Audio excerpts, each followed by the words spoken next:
Hello friends, welcome to the YouTube channel study record. Friends, आज हम discuss करने वाले इंडियन पॉलिटी की जो ऑब्जेक्टिव क्वेश्चंस की सीरीज का हमारा पार्ट चल रहा था। आज हम उसमें पार्ट 10 डिस्कस करने वाले हैं।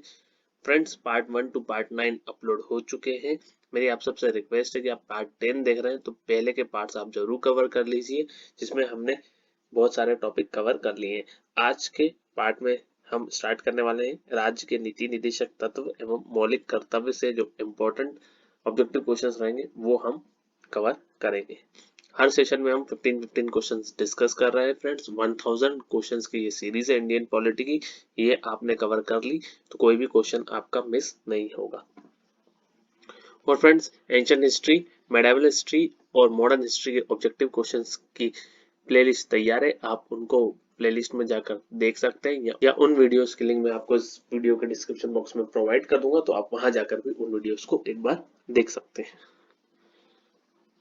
और फ्रेंड्स, अगर आपने पहली बार चैनल विजिट किया, चैनल को सब्सक्राइब नहीं किया है तो चैनल को आप सब्सक्राइब जरूर कर लीजिए। इस तरीके के बेल आइकन को जरूर हिट कर दे, जिससे मैं जो भी वीडियो अपलोड करूंगा तो उसका नोटिफिकेशन आप तक पहुंच जाएगा। और फ्रेंड्स, आप मुझे इंस्टा पे भी फॉलो कर सकते हैं स्टडी रिकॉर्ड के नाम से। वहां पे मैं आपको डेली के current affairs, static GK, science और रीजनिंग के इम्पोर्टेंट पॉइंट्स डिस्कस करता हूं, तो आप मुझे इंस्टा पे भी फॉलो कर सकते हैं स्टडी रिकॉर्ड के नाम से। जैसा कि मैंने आपको बताया कि इंडियन पॉलिटी के ऊपर हम डिस्कस कर रहे हैं, ऑब्जेक्टिव क्वेश्चन है। टॉपिक हमारा आज स्टार्ट हो रहा है राज्य का नीति निदेशक तत्व एवं मौलिक कर्तव्य, और इंडियन पॉलिटी के ऑब्जेक्टिव क्वेश्चंस की सीरीज का पार्ट 10 हम आज डिस्कस करेंगे। तो चलिए फ्रेंड्स, स्टार्ट करते हैं। इनमें से कौन सा राज्य के नीति निदेशक सिद्धांतों में सम्मिलित नहीं है? हमारा ऑप्शन है काम का अधिकार, मग निषेध, समान कार्य हेतु समान वेतन, या फिर सूचना का अधिकार। तो इसका राइट आंसर है सूचना का अधिकार। ऑप्शन नंबर डी इसका राइट आंसर हो जाएगा। सूचना का अधिकार इसका राइट आंसर हो जाएगा। तो सूचना का अधिकार को संसद ने 2005 में, कब? 2005 ईस्वी में कानून का रूप प्रदान किया और सर्वोच्च न्यायालय ने इसे भी मौलिक अधिकार माना है। तो सूचना का अधिकार क्या है? मौलिक अधिकार है। ठीक है। और हम मग निषेध की बात करें तो अनुच्छेद 47 में मग निषेध को शामिल किया गया है। किसमें? अनुच्छेद 47 में। अनुच्छेद 47 में मग निषेध को शामिल किया गया है। राज्य लोगों के जीवन स्तर को सुधारने और स्वास्थ्य सुधारने के लिए प्रयत्न करेगा। स्वास्थ्य के लिए हानिकारक मादक द्रव्यों तथा अन्य पदार्थों के सेवन पर प्रतिबंध लगाएगा। ये इस अनुच्छेद में दिया गया है।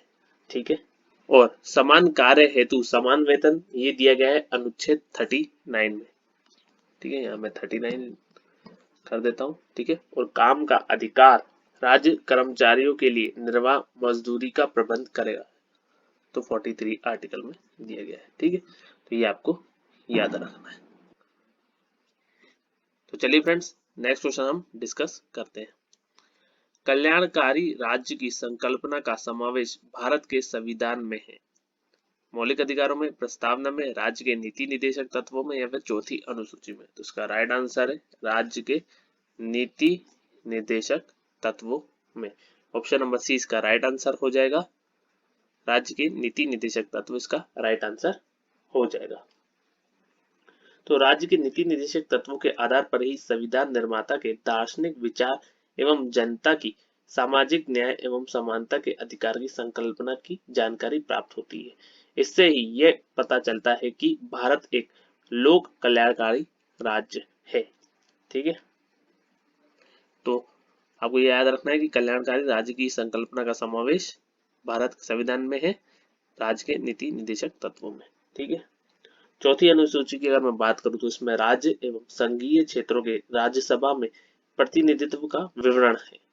ठीक है। और मौलिक अधिकारों में आप सभी जानते क्या क्या आते हैं, और मौलिक अधिकारों को भारतीय संविधान का मैग्ना कार्टा कहा जाता है। ठीक है। और प्रस्तावना से क्या ज्ञात होता है? प्रस्तावना से ये ज्ञात होता है कि भारत की संप्रभुता भारत की जनता में अंतर्निहित है। यह हम डिस्कस कर चुके हैं। ठीक है। चलिए नेक्स्ट क्वेश्चन डिस्कस करते हैं। नेक्स्ट क्वेश्चन है, भारतीय संविधान का अस्पृश्यता उन्मूलन से संबंधित अनुच्छेद है? तो उसका राइट आंसर है 17। ठीक है, ये शायद हम डिस्कस कर चुके हैं पहले, एक बार रिपीट कर देता हूँ मैं। अनुच्छेद 15 के अंतर्गत जाति, धर्म, भाषा, लिंग के आधार पर भेदभाव नहीं किया जाएगा। अनुच्छेद 16 अवसर की समानता लेकिन समान प्रतिनिधित्व के लिए आरक्षण दे सकता है। 17वां है अस्पृश्यता का अंत, और अनुच्छेद 18 में आपको बताया गया था उपाधियों का अंत। तो ये आप याद रखेंगे। एक बार रिपीट कर देता हूँ। 15 में जाति, धर्म, भाषा या लिंग के आधार पर भेदभाव नहीं किया जाएगा। 16 में है अवसर की समानता लेकिन समान प्रतिनिधित्व के लिए आरक्षण दे सकता है। अनुच्छेद 17 अस्पृश्यता का अंत, और अनुच्छेद 18 उपाधियों का अंत। ठीक है, नेक्स्ट क्वेश्चन है भारत के प्रत्येक नागरिक का कर्तव्य होगा प्राकृतिक पर्यावरण का संरक्षण एवं सुधार। यह कथन भारतीय संविधान के किस अनुच्छेद से संबंधित है? बहुत ही इंपॉर्टेंट है, ये पूछा ही जाता है। इसका राइट आंसर है आर्टिकल 48A, अनुच्छेद 48A। इसके अंतर्गत प्राकृतिक पर्यावरण का संरक्षण एवं सुरक्षा का प्रावधान है। ठीक है, अब मैं आर्टिकल 21 की बात करता हूँ। तो ये हम डिस्कस कर चुके थे पहले ही। प्राण एवं दैहिक स्वतंत्रता का अधिकार, प्राण एवं दैहिक स्वतंत्रता का अधिकार। ठीक है, अनुच्छेद 51A की अगर मैं बात करूं तो इसमें मौलिक कर्तव्य जिनकी संख्या वर्तमान में कितनी है? 11 है। 51A में क्या है? मौलिक कर्तव्य।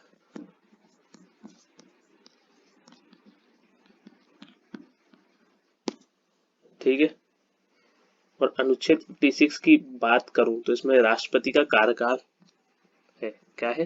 राष्ट्रपति का कार्यकाल। और राष्ट्रपति का कार्यकाल कितने समय के लिए रहता है? 5 वर्ष के लिए। ये भी आपको याद रखना है।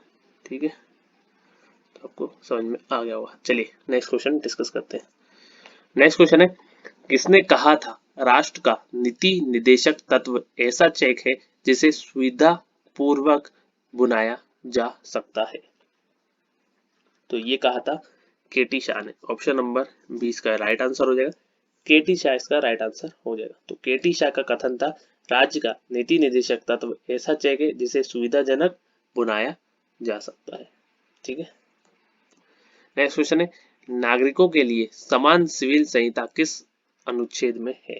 तो ये बहुत ही इंपॉर्टेंट है, ये है 44। ठीक है, तो समान दिख रहा है दोनों, तो इसको आपको लगा लेना है समान सिविल संहिता। ठीक है, ये ट्रिक है याद करने के लिए, तो ये आपको याद रखना है। अनुच्छेद 45 की अगर मैं बात करूं तो 14 वर्ष तक के बालक को निःशुल्क शिक्षा प्राप्त करने से संबंधित है। ये बहुत ही इंपॉर्टेंट है, एक बार रिपीट कर देता हूँ। 45 14 वर्ष तक के बालक को निःशुल्क शिक्षा प्राप्त करने से संबंधित है इसमें। ठीक है, 46 में है अनुसूचित जातीय, जनजातीय और दुर्बल वर्ग का कल्याण। ठीक है, और अनुच्छेद 48 में है कृषि और पशुपालन का विकास। ठीक है, इसमें SC ST से संबंधित है। ठीक है, और इसमें कृषि और पशुपालन से संबंधित है। ठीक है, तो ये आपको याद रखना है। एक बार रिपीट करता हूँ। अनुच्छेद 44 में समान नागरिक संहिता का प्रावधान है। अनुच्छेद 45 में 14 वर्ष तक के बालक को निःशुल्क शिक्षा प्राप्त करने से संबंधित है। अनुच्छेद 46 जो है वो अनुसूचित जातियों, अनुसूचित जनजातियों और दुर्बल वर्ग का कल्याण इसके अंतर्गत है। अनुच्छेद 48 के अंतर्गत कृषि और पशुपालन का विकास का प्रावधान है। ठीक है, चलिए नेक्स्ट क्वेश्चन डिस्कस करते हैं। समान नागरिक संहिता किस राज्य में लागू है? अगर किस राज्य में लागू है ये पूछा जाए तो ये आपको आंसर टिक करना है गोवा में। ऑप्शन नंबर 20 का राइट आंसर हो जाएगा। ठीक है, और अनुच्छेद कौन सा है? अनुच्छेद 44। अनुच्छेद 44 क्या है? समान नागरिक संहिता। अनुच्छेद 44 सिर्फ गोवा में ही लागू है, ये आपको याद रखना है। नेक्स्ट क्वेश्चन है भारतीय संविधान के किस अनुच्छेद में समान न्याय एवं निःशुल्क विधिक सहायता का प्रावधान है? इसका राइट आंसर है article 39A। Option number D इसका राइट आंसर हो जाएगा। आर्टिकल 39A के अंतर्गत समान न्याय एवं निःशुल्क विधिक सहायता का प्रावधान दिया गया है। अनुच्छेद 25 की बात करूं मैं, तो अनुच्छेद 25 के अंतर्गत प्रत्येक नागरिक को अपनी पसंद के धर्म को मानने एवं उसका प्रचार प्रसार करने का अधिकार है। ये है धर्म से रिलेटेड। अनुच्छेद 30 की अगर मैं बात करूं तो इसमें अल्पसंख्यक वर्ग को अपनी रुचि की शैक्षणिक संस्थाओं की स्थापना तथा उनके प्रशासन का अधिकार होगा। तो ये किससे रिलेटेड है? अल्पसंख्यक से रिलेटेड है। ठीक है। और आर्टिकल 33B की बात करूं तो इसमें मौलिक अधिकारों को परिवर्तित करने के संसद का अधिकार है। ठीक है। इसके अंतर्गत मौलिक अधिकारों को परिवर्तित करने का संसद को अधिकार है। ठीक है। तो ये आपको याद रखना है, आर्टिकल 33B। नेक्स्ट क्वेश्चन है, भारतीय संविधान के किस अनुच्छेद में राज्य को ग्राम पंचायत के संगठन का निर्देश दिया गया है? तो ये इंपॉर्टेंट आर्टिकल है। ऑप्शन नंबर 20 का राइट आंसर होगा आर्टिकल 40। इसमें क्या है? ग्राम पंचायत का गठन है। ग्राम पंचायत का गठन, बहुत बार ये क्वेश्चन पूछा गया है। गठन, ठीक है। और आर्टिकल 32 आप सभी जानते हैं, संवैधानिक उपचार का अधिकार। ठीक है, ये बहुत ही इंपॉर्टेंट आर्टिकल है। ठीक है, ये आपको याद रखना है, आर्टिकल 32। ठीक है, संवैधानिक उपचार का अधिकार। आर्टिकल 48 पर्यावरण एवं वन्य जीव का संरक्षण। और आर्टिकल 78 के अंतर्गत मंत्री द्वारा लिया गया निर्णय को मंत्रिमंडल के समक्ष रखना और राष्ट्रपति को उसकी सूचना देना। ये आर्टिकल 78 के अंतर्गत आता है, ये इतना इंपॉर्टेंट नहीं है। आर्टिकल 32, आर्टिकल 40 और आर्टिकल 48 ये बहुत ही इंपॉर्टेंट है, इसलिए मैं आपको बार बार इसमें रिपीट कर रहा हूँ। नेक्स्ट क्वेश्चन है, भारतीय संविधान में नीति निर्देशक तत्वों के समावेश का उद्देश्य है गांधीवादी लोकतंत्र, सामाजिक लोकतंत्र, राजनीतिक लोकतंत्र या फिर सामाजिक और आर्थिक लोकतंत्र। तो ऑप्शन नंबर डी इसका राइट आंसर हो जाएगा, सामाजिक और आर्थिक लोकतंत्र। तो राज्य के नीति निर्देशक तत्व से जनता को सामाजिक न्याय समानता एवं आर्थिक लोकतंत्र को आधार बनाकर लोक कल्याणकारी राज्य की अवधारणा को सिद्ध करता है। ठीक है, नेक्स्ट क्वेश्चन है, मूल कर्तव्यों का वर्णन संविधान के किस अनुच्छेद में है? मूल कर्तव्य मतलब फंडामेंटल ड्यूटीज। तो इसको मैंने आपको अभी बता के रखा है, तो ये किसके अंतर्गत है? 51A, अनुच्छेद 51A के अंतर्गत मूल कर्तव्यों को रखा गया है। ठीक है, तो मूल कर्तव्यों को 42वें संविधान संशोधन 1976 में सरदार स्वर्ण सिंह समिति के सिफारिश पर जोड़ा गया है। ठीक है, तो इसको कब जोड़ा गया है? 42वें संविधान संशोधन। ठीक है, 4 + 2 कितना होता है? 6 होता है, तो 1976 याद रखना है। 4 + 2 जोड़ देना, 1976 एंड में क्या आएगा? 6 आएगा, तो इसको याद रखने की ट्रिक है ये। ठीक है, तो मूल कर्तव्यों को 42वें संविधान संशोधन के द्वारा 1976 में सरदार स्वर्ण सिंह समिति के सिफारिश पर जोड़ा गया था। ठीक है, अनुच्छेद 51 की बात करूं मैं, तो इसमें राज्य अंतर्राष्ट्रीय शांति व्यवस्था को बनाए रखे। ठीक है, अनुच्छेद 57 की अगर मैं बात करूं तो एक राष्ट्रपति एक से अधिक बार राष्ट्रपति हो सकता है, ये प्रावधान है इसके अंदर। नेक्स्ट क्वेश्चन है, किसकी अनुशंसा पर भारतीय संविधान में मूल कर्तव्यों को जोड़ा गया? तो मैंने अभी आपको बताया, स्वर्ण सिंह रिपोर्ट पर। ऑप्शन नंबर ए इसका राइट आंसर हो जाएगा। तो सरदार स्वर्ण सिंह समिति की अनुशंसा पर 42वां संविधान संशोधन के द्वारा 10 कर्तव्यों को जोड़ा गया। संथानम रिपोर्ट जो है वो लोकपाल के गठन से संबंधित है। किससे संबंधित है? ये लोकपाल के गठन से संबंधित है। ठीक है, और अशोक मेहता जो समिति है वो पंचायती राज से संबंधित है। ठीक है, पंचायती राज, तो तीनों के बारे में मैंने आपको बता दिया है।